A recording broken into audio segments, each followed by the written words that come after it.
నిన్ను అడుగుతున్నా సూటిగా, నువ్వు ఈ మధ్య దేవాలయాలన్నీ తిరుగుతున్నావు, రోజు ఒక దేవాలయం తిరుగుతున్నావు.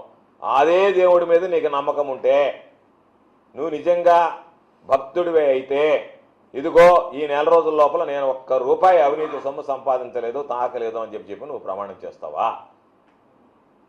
ఈ నెల రోజుల్లోనే ఎంతమంది లేఅవుట్లు, ఎంతమంది ఏజెంట్లు నియమించుకున్నావు?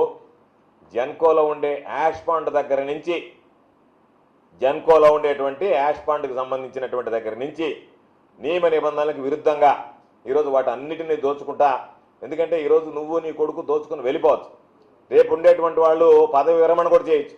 అయినా ఏదన్నా విచారణ జరిగినప్పుడు వాళ్ళు దోషులుగా నిర్ధారింపబడి నీ వల్ల వాళ్ళు శిక్ష అనుభవించాల్సినటువంటి పరిస్థితులు వస్తాయి తప్ప, ఒక్క నెల రోజుల లోపలనే నియోజకవర్గం మొత్తం అబ్బాయి నిట భరించాలబ్బా 5 ఏళ్ళని చెప్పి కోడే కోస్తుంది తమరు తీసుకున్నటువంటి తమరి ప్రగతి, అభివృద్ధి.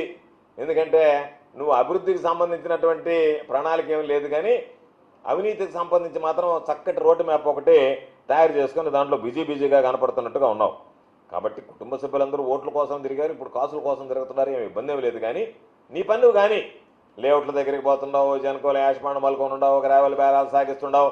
ఎవడన్నా కాంట్రాక్టర్కి పాపం వర్క్ ఏదన్నా వస్తే వాడిని పిలిచి, లేదు నువ్వు చేయడానికి లేదు, నాకే ఇవ్వాలి ఆ వర్క్, నేనే చేసుకోవాలని చెప్పి ఉండవు. ఆ పనులన్నీ కానీ ఇబ్బంది ఏమి లేదు. ఇది నియోజకవర్గంలో ఉండేటువంటి నీకు కాదు, నీ చుట్టూ ఉండేటువంటి నాయకులందరికీ కూడా తెలిసినటువంటి విషయం. లేఅవుట్ల మీదకు నువ్వు మనుషులను పంపించి వాళ్ళని దబాయించి రిజిస్టార్లకు ఫోన్ చేసి రిజిస్ట్రేషన్లు ఆపించి వాళ్ళ దగ్గర తమరు దండుతున్నారు లేదా అనేటువంటిది. కాకపోతే నీ పని నువ్వు కానికుండా మమ్మల్ని అందరిని గురించి మాట్లాడుతున్నావు కాబట్టి మాట్లాడేటువంటి నీ బ్రతుకు మమ్మల్ని గురించి మాట్లాడేటువంటి హక్కు ఎక్కడ ఉంది అనేటువంటిది ఈరోజు మేము నిన్ను అడిగేటువంటి పరిస్థితి.